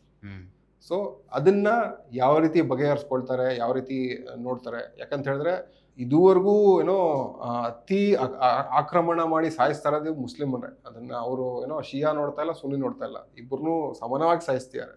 ಸೊ ಈಗ ಇಬ್ರು ಒಂದಾಗೋ ಸಮಯ ಬಂದಿದೆ ಅಂತ ನನಗೆ ಅನ್ಸುತ್ತೆ. ಇನ್ನೊಂದು ಬಹಳ ಮುಖ್ಯವಾಗಿ ಯಾಕಂದರೆ ನಾವು ಭಾರತದಲ್ಲಿ ಮತ್ತು ಕರ್ನಾಟಕದಲ್ಲಿ ಕೂತು ಈ ವಿಚಾರನ ಮಾತನಾಡ್ತಿರುವಾಗ ನಮ್ಮ ಭಾರತದ ನಿಲುವನ್ನು ಸಹ ನಾವು ಮಾತನಾಡಲೇಬೇಕಾಗ್ತದೆ. ಈ ಯುದ್ಧ ಅಂದರೆ ಈ ದಾಳಿ ಆರಂಭವಾಗುವ ಮೊದಲು 1-2-3 ದಿನದ ಹಿಂದೆ ನಮ್ಮ ಪ್ರಧಾನಿ ನರೇಂದ್ರ ಮೋದಿ ಅವರು ಇಸ್ರೇಲ್ಗೆ ಹೋಗ್ತಾರೆ. ಇಸ್ರೇಲ್ನಲ್ಲಿ ಅಲ್ಲಿ ಸಂಸತ್ನಲ್ಲಿ ನಿಂತ್ಕೊಂಡು ಮಾತನಾಡ್ತಾರೆ. ಅವರು Israel is A father nation, India is A mother nation ಅಂತ ಹೇಳ್ತಾರೆ. ಬೆಂಜಮಿನ್ ನೇತನ್ಯಾಹುಗೆ ಹಗ್ ಮಾಡ್ತಾರೆ. ಸೊ ಒಬ್ಬ ಯುದ್ಧ ಪಿಪಾಸು ಬೆಂಜಮಿನ್ ನೇತನ್ಯಾಹು ಯಾವಾಗಲೂ ಯುದ್ಧವನ್ನೇ ಬಯಸುವ ವ್ಯಕ್ತಿ. ಅಂಥ ವ್ಯಕ್ತಿ ಜೊತೆ ಭಾರತ ಯಾವ ಸಂಬಂಧವನ್ನು ಹೊಂದಬೇಕು ಈ ಸಂದರ್ಭದಲ್ಲಿ? ಸೊ ಹಿಂದೆ ಹೇಗಿತ್ತು ಭಾರತದ ಮತ್ತು ಇಸ್ರೇಲ್ ಸಂಬಂಧಗಳು ಅಂತ? ಇಸ್ರೇಲ್ ಸಂಬಂಧ ಒಂದಲ್ಲ ಒಂದು ರೀತಿ ಅಷ್ಟು ದೊಡ್ಡ ಪ್ರಮಾಣದಲ್ಲಿಲ್ಲ. ಯಾಕೆಂದರೆ ಭಾರತ, ಪ್ಯಾಲೆಸ್ಟೈನ್ ಮತ್ತು ಐರ್ಲ್ಯಾಂಡ್ ಇವು ಮೂರನ್ನ ವಸಾಹತು ವಿರುದ್ಧದ ಒಂದು ಹೋರಾಟಕ್ಕೆ ಮಾದರಿಯಾಗಿ ಕಾಣ್ತಿದ್ದಂಥ ಒಂದು ಇಡೀ ಪ್ರಪಂಚದಲ್ಲಿ ಮಾದರಿಯಾಗಿ ಕಾಣ್ತಿದ್ದು ಅದು ಐರ್ಲ್ಯಾಂಡು, ಇಂಡಿಯಾ ಮತ್ತು ಪ್ಯಾಲೆಸ್ಟೈನ್. ಸೊ ಆ ಒಂದು ಭಾವನೆಯಿಂದ ನೆಹರು ಟೈಮಲ್ಲಿ ಇರ್ಬೋದು, ಬೇರೆ ಟೈಮಲ್ಲಿ ಇರ್ಬೋದು, ಇಸ್ರೇಲ್ನ ನಾವು ಅಷ್ಟೊಂದು ಹಚ್ಕೊಳ್ಳೋಕೆ ಹೋಗಲಿಲ್ಲ. ಯಾಕೆ ಅಂತ ಹೇಳಿದ್ರೆ ನಾವು ಪ್ಯಾಲೆಸ್ಟೀನ್ ಪರವಾಗಿದ್ವಿ. ಇದು ಗ್ರ್ಯಾಜುವಲಿ 60ರ ದಶಕದಲ್ಲಿ 70ರ ದಶಕದಲ್ಲಿ ಬದಲಾಗುತ್ತೆ. ಈ ಭಾರತದ ಅಡ್ಮಿನಿಸ್ಟ್ರೇಟರ್ಸು ಇಸ್ರೇಲು ಅಲ್ಲಿ ಯಾವ ರೀತಿಯಾದಂಥ ಒಂದು 6 ಡೇ ವಾರಲ್ಲಿ 5 ದೇಶಗಳನ್ನ ಸೋಲಿಸ್ಬಿಟ್ರು, ಈ ರೀತಿಯಾದಂಥ ಒಂದು ಏನೇನಿತ್ತು ಅದನ್ನೆಲ್ಲ ಪ್ರಭಾವಿತರಾಗಿ ಅವ್ರ ಜೊತೆ ಲಯೇಷನ್ ಮಾಡ್ಕೊಳ್ಳೋಕೆ ಶುರು ಹಚ್ಕೊಂಡ್ರು. ಅಂದರೆ ಅವ್ರ ಜೊತೆ ಸಂಬಂಧ ಕಟ್ಕೊಳ್ಳೋಕೆ ಶುರು ಹಚ್ಕೊಂಡ್ರು. ಅದು ಅಫಿಷಿಯಲಿ 91 ಅಥವಾ 92 ಅಲ್ಲಿ ಅದು ಅಫಿಷಿಯಲ್ ಆಯಿತು. ಆಗ ಇಸ್ರೇಲು ಏನಂತೀವಿ ಎಂಬಸಿನೂ ಭಾರತದಲ್ಲಿ ಮಾಡಿದ್ರು. ಸೊ ಈ ರೀತಿಯಾದಂಥ ಬಂದಿದೆ. ನಾವು ಮರಿಬಾರದ ವಿಚಾರ ಏನು ಅಂತ ಹೇಳಿದ್ರೆ, ಭಾರತ ಯಾವಾಗಲೂ ಪ್ಯಾಲೆಸ್ಟೀನಿಯನ್ ಪರವಾಗಿತ್ತು, ಆಲಿಪ್ತ ಚಳುವಳಿಯ ನಾಯಕತ್ವ ವಹಿಸಿತ್ತು ಭಾರತ. ಹೌದು. ಈಗ ತಲುಪಿರೋಂಥ ಅಧೋಗತಿ ನೆನೆಸ್ಕೊಂಡ್ರೆ ನಮಗೊಂದು ಬೇಜಾರಾಗುತ್ತೆ. ಯಾಕೆ ಅಂತ ಹೇಳಿದ್ರೆ, ಒಬ್ಬ ICC international criminal court wanted criminal Netanyahu, ಇದನ್ನು ನಾವೇನೋ ಉತ್ಪ್ರೇಕ್ಷೆಯಿಂದ ಹೇಳ್ತಾ ಇಲ್ಲ ಅಥವಾ ನಮ್ಮ ಬಯಾಸಿಂದ ಹೇಳ್ತಾ ಇಲ್ಲ. ಇಂಟರ್ನ್ಯಾಷನಲ್ ಕ್ರಿಮಿನಲ್ ಕೋರ್ಟ್ ಹೇಳಿದೆ, ಈತನ ಅರೆಸ್ಟ್ ವಾರೆಂಟು ಅವನ ಮೇಲೆ ಇದೆ. ಅಂಥ ಒಬ್ಬ ವ್ಯಕ್ತಿನ ಹೋಗ್ಬಿಟ್ಟು ನಾವು ನಿಮ್ಮನ್ನು ಸಪೋರ್ಟ್ ಮಾಡ್ತೀವಿ, ಇಸ್ರೇಲ್ನ ಸಪೋರ್ಟ್ ಮಾಡ್ತೀವಿ, 72,000 ಜನನ ಮಾರಣ ಹೋಮ ಮಾಡಿದಂಥ ನೆತನ್ಯಾಹುನ ನಾವು ಸಪೋರ್ಟ್ ಮಾಡ್ತೀವಿ ಅಂದರೆ, ಭಾರತ ಏನೋ ಮದರ್ ಆಫ್ ಡೆಮೋಕ್ರಸಿ ಅಂತ ಕರಿತೀವಿ. ಮದರ್ ಆಫ್ ಡೆಮೋಕ್ರಸಿನ ಹೋಗಿ ಅವ್ರನ್ನ father of the ನೇಷನು, mother of the nation ಅಂತ ಈಗ ಅಸಂಬದ್ಧ ಹೇಳಿಕೆ ಕೊಡೋದು ಎಷ್ಟು ನಾಚಿಕೆಗೆ ಇಡು ಅಂತ ನನ್ನ ಅಭಿಪ್ರಾಯ. ಯಾಕೆ ಅಂತ ಹೇಳಿದ್ರೆ, ಇದಕ್ಕಿಂತ ಏನೋ ಅವಮಾನ ಇನ್ನೊಂದಿಲ್ಲ ಭಾರತಕ್ಕೆ. ಅಂದರೆ ಒಂದು ನಿಲುವಿಟ್ಕೊಂಡು ಆ ನಿಲುವಿನ ಸಡನ್ನಾಗಿ ಬದಲಾಯಿಸಿ ನಾವು ಏನೋ ಇಸ್ರೇಲ್ ಪರ ವಾಲ್ತಾ ಇದ್ದೀವಿ ಅಂದರೆ, ನಾವು ಗೆದ್ದ ಎತ್ತಿನ ಬಾಲ ಅಂದರೆ ಯಾರು ಬಲಶಾಲಿ ಇದ್ದಾರೆ ಅವ್ರ ಜೊತೆ ಹೋಗ್ಬಿಡ್ತೀವಿ ಅನ್ನೋದು ಯಾವ ರೀತಿ ಅಂತ. ಅಂದರೆ ಅಮೇರಿಕ ಎದುರಾಕೊಂಡಂಥ ಇಂದಿರಾ ಗಾಂಧಿ ಇರ್ಬೋದು, ಅಂದರೆ ಅವರು ಎದುರಾಕೊಂಡು ಬಾಂಗ್ಲಾದೇಶ ವಿಮೋಚನೆ ಮಾಡಿದ್ರು ಅವರು. ನೆಹರು ಅವರು ನಾವು ನಿಮ್ಮ ಏನೋ ಬಂಡವಾಳಶಾಹಿ ಪರನೂ ಇಲ್ಲ, ನಾವು ಕಮ್ಯುನಿಸಮ್ ಪರನೂ ಇಲ್ಲ, ನಾವು ನಮ್ಮ ಸ್ವಂತ ಒಂದು ಏನೋ ಸಂಸ್ಥೆಗಳನ್ನ ನಾವು ಸ್ಥಾಪನೆ ಮಾಡ್ತೀವಿ ಅನ್ನೋ ರೀತಿ ಆಲಿಪ್ತ ಚಳುವಳಿಯಲ್ಲಿ 4 ಜನ ಸೇರಿ ಆಲಿಪ್ತ ಚಳುವಳಿಯ ನಾಯಕರಾಗಿದ್ದರು. ಇವರು ಒಬ್ಬರು ಪ್ರಮುಖರಾಗಿದ್ದರು. ಈಗ ವಿದೇಶಾಂಗ ನೀತಿ ಅನ್ನೋದೇ ಇಲ್ಲ. ವಿದೇಶಾಂಗ ನೀತಿ ಅದಾನಿ ಅಂಬಾನಿಗೆ ಬಿಸ್ನೆಸ್ ಕೊಡಿಸೋದು. ವಿದೇಶಾಂಗ ನೀತಿ ಅಂದರೆ ಹೋಗಿ ಟ್ರಂಪ್ನ ಏನೋ ಹೌಡಿ ಟ್ರಂಪ್ ಅಂತ ಅವನ ಜೊತೆ ಇದು ಮಾಡೋದು. ಏನೋ ಇಂಟರ್ನ್ಯಾಷನಲ್ ಕ್ರಿಮಿನಲ್ ಕೋರ್ಟಲ್ಲಿ ವಾಂಟೆಡ್ ಕ್ರಿಮಿನಲ್ ಆಗಿರೋಂಥ ನೆತನ್ಯಾಹುವನ್ನು ತಬ್ಕೊಂಡು ನಾವು ನಿಮ್ಮ ಜೊತೆ ನಿಮ್ಮ ಪರವಾಗಿರ್ತೀವಿ ಅನ್ನೋದು. ಈ ಕಾರ್ಯಾಚರಣೆ ಅಂದರೆ ಈ ಖೊಮೇನಿ ಹತ್ಯೆ ಕಾರ್ಯಾಚರಣೆಯ 48 ಗಂಟೆಗಳ ಮುಂಚೆ ಹೋಗಿ ಅಲ್ಲಿ ಅವರ ಸಂಸತ್ನಲ್ಲಿ ಅವ್ರನ್ನ ತಬ್ಕೊಳ್ಳೋದು, ಇದು ಇತಿಹಾಸದಲ್ಲಿ ಎಷ್ಟು ದೊಡ್ಡ ಭಾರತದ ಮೇಲೆ ಎಷ್ಟು ದೊಡ್ಡ ಕಪ್ಚುಕ್ಕಿ ಆಗುತ್ತೆ ಅಂತ ಅದನ್ನು ನಾವು ಅಳಿಸೋಕ್ಕಾಗೋದಿಲ್ಲ. Yes sir. ಇನ್ನೊಂದು ವಿಚಾರ, ಇಂಥ ಸಂದರ್ಭದಲ್ಲಿ ಒಂದು ವೇಳೆ ಈಗೇನು ಇಸ್ರೇಲ್ ಮತ್ತು ಅಮೆರಿಕ ಜೊತೆಗೂಡಿ ಇರಾನ್ ಮೇಲೆ ದಾಳಿ ನಡೆಸಿದೆ, ಒಂದು ವೇಳೆ ಇರಾನನ್ನೇನಾದರೂ ವಶಪಡಿಸ್ಕೊಂಡ್ರೆ ಭಾರತಕ್ಕೆ ಯಾವ ರೀತಿ ಎಫೆಕ್ಟ್ ಆಗ್ಬೋದು? ಯಾಕೆಂದರೆ ನಾವು ಅಫ್ಘಾನಿಸ್ತಾನಕ್ಕೆ ಹೋಗಬೇಕು ಅಂದರೆ ನಾವು ಪಾಕಿಸ್ತಾನವನ್ನು ನೆಚ್ಕೊತಿದ್ದಿಲ್ಲ, ಇರಾನ್ ಮೂಲಕ ನಾವು ಹೋಗ್ತಾ ಇದ್ವಿ. ಈಗ ಪಾಕಿಸ್ತಾನ ಮತ್ತು ಭಾರತ ಒಂದು ರೀತಿಯಲ್ಲಿ ಸಾಂಪ್ರದಾಯಿಕ ವಿರೋಧಿ ರಾಷ್ಟ್ರಗಳಂತ ಬಿಂಬಿಸ್ಕೊಂಡು ಬರಲಾಗಿದೆ. ಪಾಕಿಸ್ತಾನ ಈಗಾಗಲೇ ಅಮೆರಿಕ ಜೊತೆ ಕೈ ಜೋಡಿಸಿದೆ ಎಷ್ಟೋ ವಿಚಾರಗಳಲ್ಲಿ. ಈಗ ಹಿಂದೆ ಆಪರೇಷನ್ ಸಿಂಧೂರ್ ಅಂತ ನಡೆದಾಗೂ ಸಹ ಡೊನಾಲ್ಡ್ ಟ್ರಂಪ್ ಇದೇ ಹೇಳಿದ್ದು, ಪಾಕಿಸ್ತಾನದ ಪ್ರಧಾನಮಂತ್ರಿಗೂ ನಾನು ಹೇಳಿದ್ದೀನಿ, ಭಾರತದ ಪ್ರಧಾನಮಂತ್ರಿಗೂ ಹೇಳಿದ್ದೀನಿ ಅಂತ. ಇಸ್ರೇಲ್ ಮತ್ತು ಅಮೆರಿಕ ಪಾಕಿಸ್ತಾನ ಜೊತೆ ಸೇರ್ಕೊಂಡು ಭಾರತಕ್ಕೆ ಏನಾದರೂ ತೊಂದರೆ ಕೊಡ್ಬೋದಾ? ಯಾಕಂದರೆ ಭಾರತ ಪಾಕಿಸ್ತಾನ ಒಂದು ರೀತಿಯಲ್ಲಿ ಸಾಂಪ್ರದಾಯಿಕ ವಿರೋಧಿ ರಾಷ್ಟ್ರಗಳಂತ ಬಹಳ ಕಾಲದಿಂದ ನಾವು ಬಿಂಬಿಸ್ಕೊಂಡು ಬರಲಾಗಿದೆ. ಭಾರತಕ್ಕೆ ಇದು ಯಾವ ರೀತಿ ಪರಿಣಾಮ ಬೀರ್ಬೋದು ಮುಂದಿನ ದಿನಗಳಲ್ಲಿ? ಯಾಕಂದರೆ ನಾವು ಗಡಿ ಹಂಚ್ಕೊಂಡಿದ್ದೀವಿ. ಇಲ್ಲ, ನೀವು ಹೇಳಿದ ಪ್ರಶ್ನೆ ಇದು. ಅಂದರೆ ನಾನು ಹೇಳಿದ್ನಲ್ಲ, ಒಂದು ರೀತಿಯಂತ ಈ ರಷ್ಯಾನ ಯುಕ್ರೇನಲ್ಲಿ ಕಟ್ಟಾಕಿರೋದು, ಈಗ ಇರಾನ್ನ ಒಂದು ಡಿಸ್ಟೆಬಿಲೈಸ್ ಮಾಡೋಕ್ಕೆ ಹೊರಟಿರೋಂಥ ಒಂದು ಪ್ರಯತ್ನ. ನೆಕ್ಸ್ಟು ಅದು ಮುಂದುವರೆದು ಅಫ್ಘಾನಿಸ್ತಾನ, ಪಾಕಿಸ್ತಾನ ಮತ್ತು ಭಾರತಕ್ಕೂ ಬರುತ್ತೆ. ನೀವು ಹೇಳ್ದಂಗೆ ಪಾಕಿಸ್ತಾನ ಈಗ 2 ಬಣಗಳಿದೆ. ಒಂದು ಅಮೇರಿಕಾ ಬಣ ಅಂತಿದೆ. ಟ್ರೆಡಿಷ್ನಲಿ ಯಾರು ಈ ISIL ಇರ್ತಾರೆ ಅಂತ ಹೇಳಿದ್ರೆ, ಮುಂಚೆಯಿಂದ ಬ್ರಿಟಿಷ್ ಏನೋ ಒಂದು ಏಜೆನ್ಸಿಯಲ್ಲಿ ಕೆಲಸ ಮಾಡ್ತಾ ಅವರ ಮಿಲಿಟ್ರಿಯಲ್ಲಿ ಇದ್ದಂಥ ವ್ಯಕ್ತಿಗಳು ಒಂದು ಬಣ ಅಮೇರಿಕಾ ಆ ಕಡೆಗೆ ಕರ್ಕೊಂಡು ಹೋಗ್ತಾ ಇದೆ. ಇನ್ನೊಂದು ಬಣ ಚೈನಾ ಕಡೆಗೆ ಹೋಗ್ತಾ ಇದೆ. ಈ ರೀತಿ ಅಲ್ಲೂ ಅಂದರೆ 2 ಬಣ ಇದೆ. ಬಟ್ ಇಲ್ಲಿ ಮೋಸ್ಟ್ ಇಂಪಾರ್ಟೆಂಟ್ ಏನು ಅಂತ ಹೇಳಿದ್ರೆ, ಭಾರತ ಯಾರ ಪರ ವಾಲಿದೆ ಅನ್ನೋದು. ಈಗ ಭಾರತ ಕಂಪ್ಲೀಟಾಗಿ ಅಮೇರಿಕಾ ಮತ್ತು ಇಸ್ರೇಲ್ ಪರ ವಾಲ್ತು ಅಂತ ಹೇಳಿದ್ರೆ, ಪಾಕಿಸ್ತಾನದ ಯಾರು ಭಾರತ ದ್ವೇಷಿಗಳಿದ್ದಾರೆ ಅವರು ಡೆಫಿನೆಟ್ಲಿ ಚೈನಾ ಕಡೆಗೆ ಹೋಗ್ತಾರೆ, ಏನೋ ಅಮೇರಿಕಾ ಕಡೆಗೆ ಹೋಗೋದಿಲ್ಲ. And Pakistan is not any other country, it is the only country which has nuclear weapons. ಅಂದರೆ only country in the Islamic world to have nuclear weapons. ಹೌದಾ? ಹೌದು. ಅದು ಬಿಟ್ಟರೆ ಇನ್ಯಾವ ದೇಶನೂ ನ್ಯೂಕ್ಲಿಯರ್ ಬಾಂಬ್ಸು ಅಥವಾ ವೆಪನ್ಸ್ ಇಲ್ಲ. So Pakistan will be A very important state. So ನಮ್ಮ Muslim ದ್ವೇಷಿ ಒಂದು ಏನು ರಾಜಕೀಯ ಏನು ಮಾಡ್ತಾ ಇದ್ದೀವಿ, ನಾವು ಮುಸ್ಲಿಂ ನೆರೆಹೊರೆಯ ಮುಸ್ಲಿಂ ರಾಷ್ಟ್ರಗಳನ್ನ ನಾವು ದೂರ ಮಾಡ್ತಾ ಇದ್ದೀವಿ. ಚೈನಾ ಇವನ್ನೆಲ್ಲ ಹತ್ರ ಮಾಡ್ತಾ ಇದೆ. ಚೈನಾ ಅವರೆಲ್ಲ ಡಿಫಾಲ್ಟಾಗಿ ಚೈನಾ ಕಡೆ ಹೋಗ್ತಿದ್ದಾರೆ.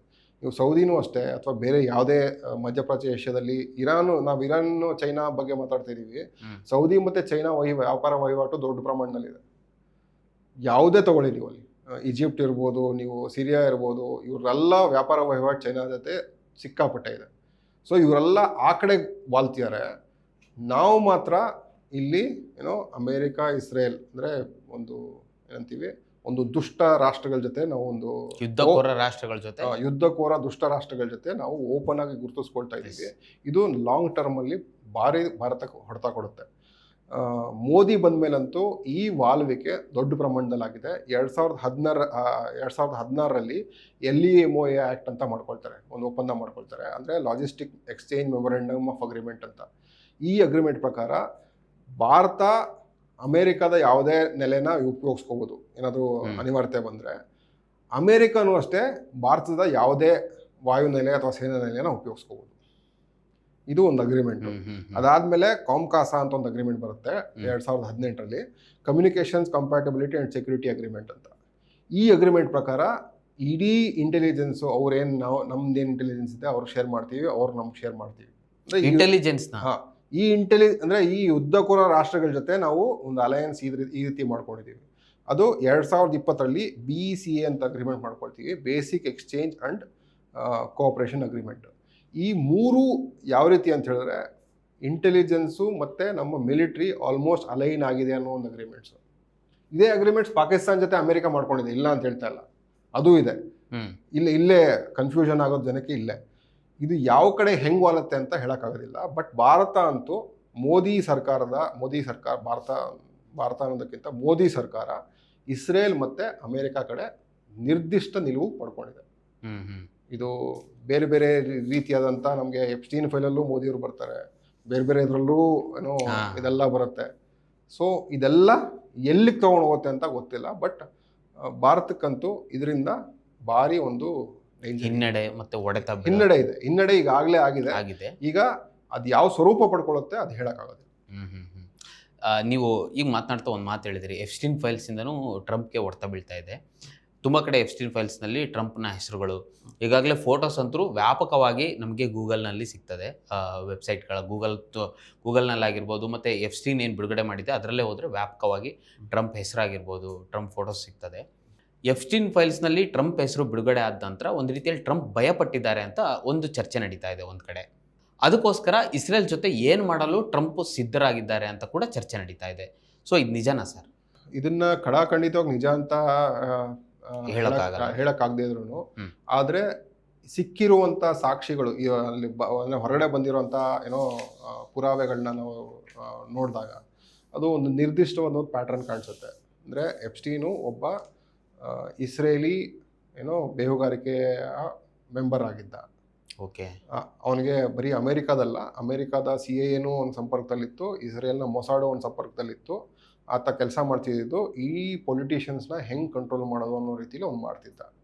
ಅದಕ್ಕೆ ಮೋದಿ ಪರವಾಗಿ ಹರ್ದೀಪ್ ಪುರಿ ಅವ್ರು ಹೋಗಿ ಇಲ್ಲಿ ಎಪ್ಸ್ಟೀನ್ನ ಬೀಟ್ ಮಾಡ್ತಾರೆ.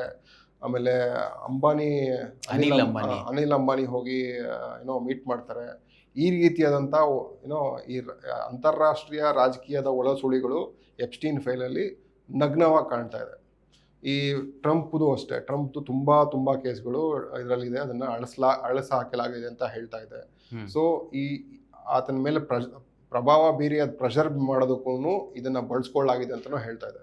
ಬಟ್ ಓವರಾಲ್ ಆಗಿ ಈ ಒಂದು ಎಪ್ಸ್ಟೀನ್ ವರ್ಗ ಅಂತೇನಿದೆ, ಅಂದರೆ ಅಂತಾರಾಷ್ಟ್ರೀಯ ಮಿಡಲ್ ಮೆನ್, ಅಂದರೆ ಮಧ್ಯವರ್ತಿಗಳು, ಪೊಲಿಟಿಕಲ್ ಪುಡಾರಿಗಳು, ಅಂದರೆ ರಾಜಕೀಯ ಪುಡಾರಿಗಳು, ಆಮೇಲೆ ಈ ದೊಡ್ಡ ಬಿಸ್ನೆಸ್ ಮೆನ್ಗಳು, Bill Gates, Elon Musk, Bill Clinton, ಇಂಥವ್ರದ್ದೆಲ್ಲ ಒಂದೊಂದೇ ಸ್ಕೆಲಿಟನ್ಸು ಹೊರಗಡೆ ಬರ್ತಾ ಇದೆ. ಸೊ ಇದು ಎಷ್ಟು ಒಂದು ಕೆಟ್ಟ ಒಂದು ಪ್ರಪಂಚದಲ್ಲಿ ನಾವು ಇದ್ದೀವಿ, ಅದನ್ನು ಏನೂ ಮಾಡೋಕ್ಕಾಗದಿರೋಂಥ ಒಂದು ಸನ್ನಿವೇಶದಲ್ಲಿ ಇದ್ದೀವಿ. ಜನ ಅವ್ರನ್ನ ಬದಲಾಯಿಸೋಕ್ಕೂ ಆಗದಿರೋಂಥ ಪರಿಸ್ಥಿತಿಲಿದ್ದಾರೆ ಅಂದಾಗ ಇದು ಸ್ವಲ್ಪ ಕಷ್ಟ. ಸರ್, ನಂದು ಇನ್ನೊಂದು ಮುಖ್ಯವಾದ ಮತ್ತು ಕಡೆ ಪ್ರಶ್ನೆ. ಅಮೆರಿಕದ ನಡೆ ನೋಡಿದ್ರೆ ಒಂದು ರೀತಿಯಲ್ಲಿ ಇಡೀ ಜಗತ್ತನ್ನು ತಾನೇ ಕಂಟ್ರೋಲ್ ಮಾಡ್ತೀನಿ ಅನ್ನೋ ರೀತಿಯಲ್ಲಿ ಹೊರಟಿದೆ. ನೀವು ಆಗಲೇ ಹೇಳಿದ್ರಿ, ಈಗ ಇರಾನ್ ಆಯಿತು, ನೆಕ್ಸ್ಟ್ ಭಾರತಕ್ಕೆ ಬರುತ್ತೆ, ನೆಕ್ಸ್ಟ್ ಚೀನಾಕ್ಕೂ ಹೋಗುತ್ತೆ. ಯಾಕಂದರೆ ಚೀನಾ ಮತ್ತು ಅಮೇರಿಕಾ ಒಂದು ರೀತಿ ಶತ್ರು ರಾಷ್ಟ್ರಗಳು. ಅವರೆಂದೂ ಒಂದಾಗಲ್ಲ ಅನ್ನೋ ರೀತಿಯಲ್ಲೇ ಈ ಚೀನಾನು ಬೆಳೀತಾ ಇದೆ ಮತ್ತು ಅಮೇರಿಕ ಬೆಳೀತಾ ಇದೆ. ಅಮೇರಿಕ ಅದನ್ನು ವಶಪಡಿಸ್ಕೊಳ್ಳೋಕ್ಕೆ ಹೋಗುವ ಸಾಧ್ಯತೆಗಳು ಇರಬಹುದು ಮುಂದೆ. ಈಗಾಗಲೇ ಮಧ್ಯಪ್ರಾಚ್ಯದಲ್ಲಿ ಬಹುತೇಕ ರಾಷ್ಟ್ರಗಳನ್ನು ಅಮೇರಿಕ ತನ್ನ ವಶದಲ್ಲಿಟ್ಕೊಂಡಿದೆ. ಈಗ ಇರಾನ್ ವಶಪಡಿಸ್ಕೊಬೇಕು ಅಂತ ಹವಣಿಸ್ತಿದೆ. ಇರಾನ್ ಮೇಲೆ ದಾಳಿ ಕೂಡ ನಡೆಸಿದೆ. ಮುಂದೊಂದು ದಿನ ವಶಪಡಿಸ್ಕೊಳ್ಬಹುದು. ಏನಾಗುತ್ತೆ ಮುಂದಿನ ದಿನಗಳಲ್ಲಿ ನಾವು ಕಾದು ನೋಡಬೇಕಾಗತ್ತೆ. ಈ ರೀತಿಯಲ್ಲಿ ಅಮೇರಿಕ ಏನಾದರೂ ಸೂಪರ್ ಪವರ್ ರೀತಿಯಲ್ಲಿ ಆಗ್ಬೋದಾ, ಅಥವಾ ಆದರೆ ಮುಂದಿನ ದಿನಗಳಲ್ಲಿ ಇಡೀ ಜಗತ್ತಿನ ರಾಜಕೀಯದ ಮೇಲೆ, ಆರ್ಥಿಕತೆ ಮೇಲೆ ಯಾವ ರೀತಿ ಹೊಡೆತ ಬೀಳ್ಬೋದು ಅಂತ? ಮನೋಜ್, ಇದಕ್ಕೆ ಉತ್ತರ ಕೊಡಬೇಕು ಅಂದಾಗ ಅಮೇರಿಕ ಸೂಪರ್ ಪವರ್, ಈಗಲೂ ಸೂಪರ್ ಪವರೇ, ಅದನ್ನು ನಾವು ತಿಳ್ಕೊಬೇಕು. Militarily it is a super power.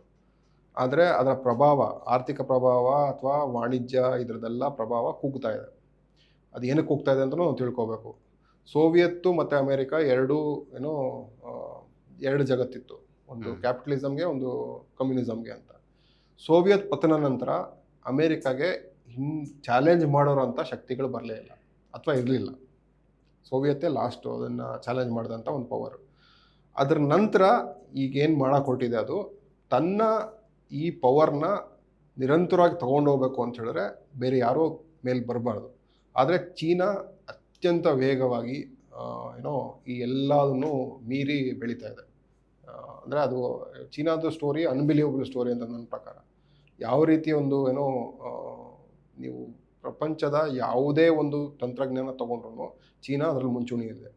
AI ನೀವು ಮ್ಯಾನುಫ್ಯಾಕ್ಚರಿಂಗಲ್ಲಿದೆ. ಒಂದು ಸಣ್ಣ ಎಕ್ಸಾಂಪಲ್ ಕೊಡ್ತೀನಿ. 2008ರಲ್ಲಿ ಚೀನಾ ಹತ್ರ 1 ಕಿಲೋಮೀಟರ್ ಹೈಸ್ಪೀಡ್ ರೈಲ್ ಇರಲಿಲ್ಲ. 2008ರಲ್ಲಿ 2020ರಲ್ಲಿ ಪ್ರಪಂಚದ 70% ಹೈಸ್ಪೀಡ್ ರೈಲು ಚೈನಾದಲ್ಲಿ ಓಡ್ತಾ ಇತ್ತು. ಕೇವಲ 10 ವರ್ಷಗಳಲ್ಲಿ ಅವರು 35,000 ಕಿಲೋಮೀಟರ್ ಹೈಸ್ಪೀಡ್ ರೈಲ್ ಮಾಡಿದ್ರು. ಇದು ಸಾಮಾನ್ಯವಾಗಿ ಯಾರೂ ಮಾಡೋಕ್ಕಾಗ್ತಿರೋಂಥದ್ದು. ಸೊ ಈ ರೀತಿಯಾದಂಥ ಒಂದು ಪ್ರೋಗ್ರೆಸ್ಸು ಚೀನಾ ಕಾಣ್ತಾ ಇದೆ. ಒಂದು ಮಿಲಿಟ್ರಿನೂ ಅದು ದೊಡ್ಡದಾಗಿ ಬೆಳೀತಾ ಇದೆ. ಆದರೆ military has not been tested. ಅಂದರೆ ಚೀನಾದ ಒಂದು ಮಿಲಿಟ್ರಿ ಇದುವರೆಗೂ ಒಂದು ಯಾವುದೇ ಒಂದು ಇದಕ್ಕೆ ಯುದ್ಧ ಮಾಡಿಲ್ಲ. ಸೊ ಆ ರೀತಿಯಾದಂಥ ಒಂದು ಮಿಲಿಟ್ರಿ ಅದು ಬೆಳೆಸ್ತಾ ಇದೆ.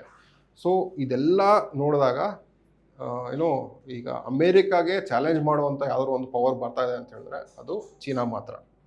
ಯಾವುದೇ ಕ್ಷೇತ್ರದಲ್ಲಿ ಇನ್ನೂ ಹೈ ಎಂಡ್ ಟೆಕ್ನಾಲಜೀಸ್ ಇದೆ. ಫಾರ್ ಎಕ್ಸಾಂಪಲ್ ಚಿಪ್ ಮೇಕಿಂಗ್ ಅಂತ ಹೇಳ್ತಾರೆ. ನ್ಯಾನೋಮೀಟರ್ ಚಿಪ್ಸು, ಇಂಥ ಚಿಪ್ಸ್ ಎಲ್ಲ ಮಾಡೋದಕ್ಕೆ ಚೀನಾ ಈಗ ಬಂದಿದೆ. ಆದರೆ ಅಮೇರಿಕ ಇದರಲ್ಲಿ ಪರಿಣಿತಿ ಹೊಂದಿರುವಂಥ ಅತ್ಯಂತ ASML ಅಂತ ಒಂದು ಕಂಪ್ನಿ ಇದೆ. ಈ ಚಿಪ್ ಮಾಡೋ ಕಂಪ್ನಿ ASML ಕಂಪ್ನಿ ಅಂತ ನೆದರ್ಲ್ಯಾಂಡ್ಸಲ್ಲಿದೆ. ಇದಕ್ಕೂ ಈಗ ಚೀನಾ ಲಗ್ಗೆ ಆಗ್ತಾ ಇದೆ. ಅಂದರೆ ಅದನ್ನು ಚಾಲೆಂಜ್ ಮಾಡ್ತಾ ಇದೆ. ಸೊ ಅದು ಇನ್ನು 1 ಅಥವಾ 2 ವರ್ಷದಲ್ಲಿ ಎಲ್ಲ ಏನೇನು ಹೊಸ ತಂತ್ರಜ್ಞಾನ ಇದೆ ಅಥವಾ ಅದನ್ನು ದಿಕ್ಕನ್ನು ಬದಲಾಯಿಸುವಂಥ ಒಂದು ತಂತ್ರಜ್ಞಾನಗಳು ನಾವೇನು ಅಂದ್ಕೊಳ್ತಾ ಇದ್ದೀವಿ, ಇಡೀ ಪ್ರಪಂಚ ಬದಲಾಯಿಸುವಂಥ ತಂತ್ರಜ್ಞಾನ ಚೀನಾ ಇದರಲ್ಲಿ ಮುಂಚೂಣಿಯಲ್ಲಿದೆ. ಸೊ ಅವರ ಮೇಲೆ ಅಮೇರಿಕ ಒಂದು ದಾಳಿ ನಿಶ್ಚಿತ. ಈಗ ಭಾರತಕ್ಕೆ ಏನಕ್ಕೆ ಟ್ಯಾರಿಫ್ ಹಾಕ್ತೀವಿ, ಇದಕ್ಕೆ ಇರಾನ್ ಆಯಿಲ್ ತೊಗೊಳ್ತೀವಿ ಅಂತ ಹೇಳಿದಾಗ ಚೀನಾ ಮೇಲೂ ಹಾಕಿದ್ರು. ಆದರೆ ಚೀನಾ ಉಲ್ಟಾ ಹೊಡೆದಿದ ತಕ್ಷಣ ಅವ್ರು ವಾಪಸ್ ತೊಗೊಂಡ್ರು. ಸೊ ಈ ರೀತಿಯಾದಂಥ ಶಕ್ತಿ ಚೀನಾ ಹತ್ರ ಇದೆ.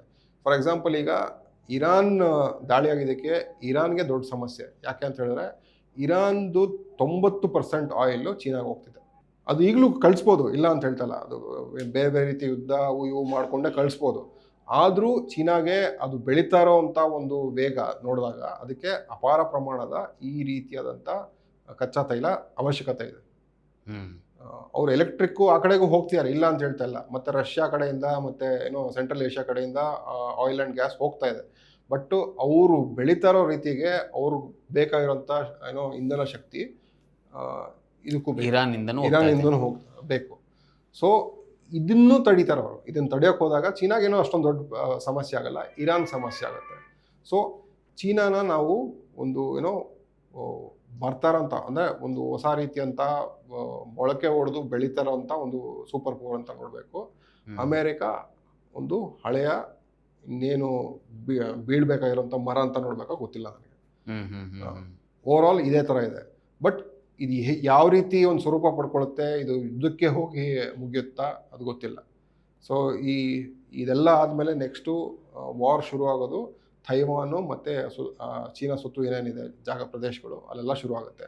ಭಾರತದೂ ಏನೋ ಒಂದು ರೀತಿಯಾದಂಥ ಒಂದು ಇದು ಮಾಡಿಸಿ ಸಮಸ್ಯೆ ಮಾಡಿಸಿ ಭಾರತದ ಗಡಿ ಚೀನಾಗೆ ನನ್ನ ಪ್ರಕಾರ ಒಂದು 18 ಗಡಿಗಳಿದೆ. 18 ದೇಶ ಚೀನಾ ಗಡಿ ಹೊಂದಿದೆ. ಅದರಲ್ಲಿ ಸಮಸ್ಯೆ ಇರೋದು ಒಂದೇ ಒಂದು ದೇಶದ ಜೊತೆ, ಭಾರತ. ಇನ್ನೆಲ್ಲ ದೇಶದ ಜೊತೆ ಅದು ಸೌಹಾರ್ದವಾಗಿ ಸಾಲ್ವ್ ಮಾಡ್ಕೊಂಡಿದೆ.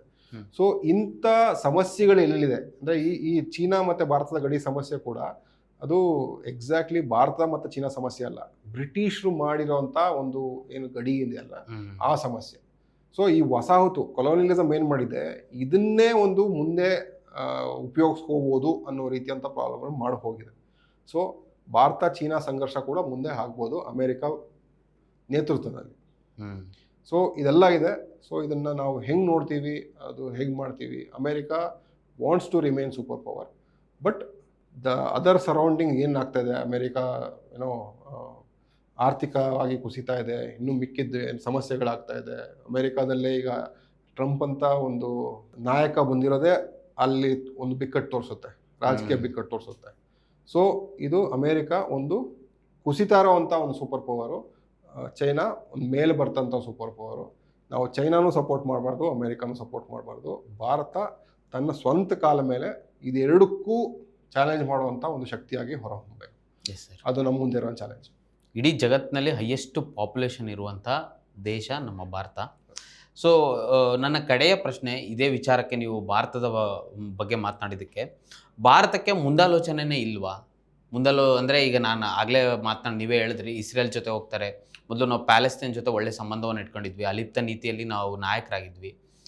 ಈಗ ಮುಂದಾಲೋಚನೆ ಇಲ್ವಾ? ಮುಂದೆ ಭಾರತಕ್ಕೆ ಈ ರೀತಿಯಲ್ಲಿ ನೀವು ಹೇಳಿದ್ರಲ್ಲ, ಚೀನಾ ಒಂದು ರೀತಿಯಲ್ಲಿ ಎಮರ್ಜಿಂಗ್ ಸೂಪರ್ ಪವರ್, ಅಮೇರಿಕಾ ಒಂದು ರೀತಿಯಲ್ಲಿ ಬಿದ್ದೋಗ್ತಿರೋ ಮರ ಅಂತಲೇ ಹೇಳ್ಬೋದು, ಏನು ಹೇಳ್ಬೋದು ಗೊತ್ತಾಗ್ತಿಲ್ಲ ಅಂತ.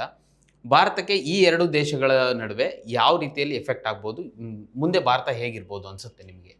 ಮುಂದಿನ ಭಾರತ ಒಂದು ಸ್ವತಂತ್ರ, ಸ್ವಾಯತ್ತ, ಸಾರ್ವಭೌಮ ರಾಷ್ಟ್ರ. ನಮ್ಮ ಕಾನ್ಸ್ಟಿಟ್ಯೂಷನಲ್ಲಿ ನಾವು ಹೆಂಗೆ ಡಿಫೈನ್ ಮಾಡ್ಕೊಂಡಿದ್ದೀವಿ ನಾವು ಆ ರೀತಿಯಾದಂಥ ಒಂದು ಭಾರತನ ನಾವು ಕಟ್ಟಲೇಬೇಕು. ಕಟ್ಟಲೇಬೇಕು, ಅದಕ್ಕೆ ಪರ್ಯಾಯ ಇಲ್ಲ. ಈಗ ಏನಾಗ್ತಿದೆ ಅಥವಾ ಮುಂದೆ ಏನಾಗುತ್ತೆ ಅದನ್ನು ಹೇಳೋದಕ್ಕಿಂತ ಬದಲಾಗಿ ಏನೇನು ಬದಲಾವಣೆಗಳನ್ನ ನಾವು ತರ್ಕೋಬೇಕು. ವಿಷನ್ನೇ ಇಲ್ಲ ಅಂತ ನಾವು ಹೇಳೋದು ಅಂತ ಹೇಳಿದಾಗ ಒಂದು ರೀತಿಯಾದಂಥ ಯು ಆರ್ ಅನಂತಮೂರ್ತಿಯವರೊಂದು ಹೇಳಿಕೆ ಕೊಟ್ಟಿದ್ರು ತುಂಬ ಹಿಂದೆ. ಬುಲ್ಲಿ ವಿಲ್ ಓನ್ಲಿ ಕ್ರಿಯೇಟ್ ಕವರ್ಡ್ಸ್. ಬುಲ್ಲಿ ಅಂತಂದರೆ ಭಯ ಬೀಳಿಸುವಂಥ ಒಬ್ಬ ನಾಯಕನ ನಾವು ಬೆಳೆಸಿದಾಗ ಬರೀ ಹೇಳಿಗಳೇ ನಾವು ಬೆಳೆಸ್ತೀವಿ ಅನ್ನೋ ರೀತಿಯಲ್ಲಿ ಮೋದಿಗೆ ಹೇಳಿದರು ಅವರು. ಈ ಸ್ಟೇಟ್ಮೆಂಟ್ ಅವರು ಮೋದಿಗೆ ಹೇಳಿದ್ದು. ಅದನ್ನು ಅಪೋಸ್ ಮಾಡ್ತಾ, ಅಂದರೆ ಹಿಂದುತ್ವ ರಾಷ್ಟ್ರ ಅಂತ ಬಂದಾಗ ಅವರು ಅದನ್ನು ಅಪೋಸ್ ಮಾಡ್ತಾ ಹೇಳಿದ್ರು. ಸೊ ಆ ರೀತಿಯಾದಂಥ ಒಂದು ರಾಷ್ಟ್ರ ಆಗ್ದಿರ ನಾವು ಎಲ್ಲ ಒಂದು ಆ್ಯಂಗಲಲ್ಲೂ, ಎಲ್ಲ ಒಂದು ರಂಗದಲ್ಲೂ ನಾವು ಎಲ್ಲದರಲ್ಲೂ ಅಗ್ರವಾಗಿರಬೇಕು, ನಾವು ಮುಂದೆ ಇರಬೇಕು. ನಾವೇ ಒಂದು ನಮ್ಮ ನಿರ್ದಿಷ್ಟವಾಗಿ ನಮ್ಮ ಸ್ವಂತಿಕೆಯಿಂದ ನಾವು ಇದು ನಮ್ಮ ದೇಶ ಕಟ್ಟಬೇಕೇ ಹೊರತು ಬೇರೆ ಯಾವುದೇ ಒಂದು ವಿಷನ್ನಿಂದ ಅಂತಲ್ಲ. ಬೇರೆ ಬೇರೆ ಎಲ್ಲ ಥರ ಟ್ರೈ ಮಾಡಿದ್ದಾರೆ. ಬಟ್ ಭಾರತದಂಥ ಒಂದು ವಿಶಿಷ್ಟ ರಾಷ್ಟ್ರ ಎಲ್ಲರನ್ನೂ ಜೊತೆಗೂಡಿಸಿ ಎಲ್ಲರನ್ನೂ ಸೇರಿಸ್ಕೊಂಡು ಒಂದು ಮಾಡೆಲ್, ಅಂದರೆ ಮಾದರಿ, ನಾವು ಹೇಳ್ತೀವಲ್ಲ ಮದರ್ ಆಫ್ ಡೆಮೋಕ್ರಸಿ ಅಂತ, ನಾವು ಅದನ್ನು ಪ್ರೂವ್ ಮಾಡಿ ತೋರಿಸ್ಬೇಕು ಅಂತ ನನ್ನ ಇದೆ. ನಾವೇ ಅದನ್ನು ಪ್ರೂವ್ ಮಾಡಬೇಕು, ಇನ್ಯಾರೂ ಪ್ರೂವ್ ಮಾಡಲ್ಲ. ಭಾರತೀಯರೇ ಅದನ್ನು ಪ್ರೂವ್ ಮಾಡಬೇಕು. ಆ ಒಂದು ವಿವೇಕ, ಆ ಒಂದು ಇದು ಹೋಗ್ತಾ ಜನರಲ್ಲೂ ಬರುತ್ತೆ. ಆ ನಂಬಿಕೆ ನನಗಿದೆ. Thank you sir. ಭಾಳಷ್ಟು ವಿಚಾರಗಳನ್ನು ಇರಾನ್, ಇಸ್ರೇಲ್ ಮತ್ತು ಅಮೇರಿಕಾ ಮತ್ತು ಭಾರತನೂ ವಿಚಾರವಾಗಿ ನಾವು ಮಾತನಾಡಿದ್ವಿ. ಭಾಳ ಖುಷಿಯಾಯಿತು. Thank you sir. Thank you. ವೀಕ್ಷಕರೇ, ಯುದ್ಧ ಅನ್ನುವುದು ಯಾವುದೇ ರೀತಿಯಲ್ಲಿ ಯಾವ ಹೊಸ ಚಿಗುರನ್ನು ಹುಟ್ಟಾಕೋದಿಲ್ಲ, ಅದು ಸರ್ವನಾಶ, ಒಂದು ನಾಶಕ್ಕೆ ಕಾರಣವಾಗ್ತದೆ.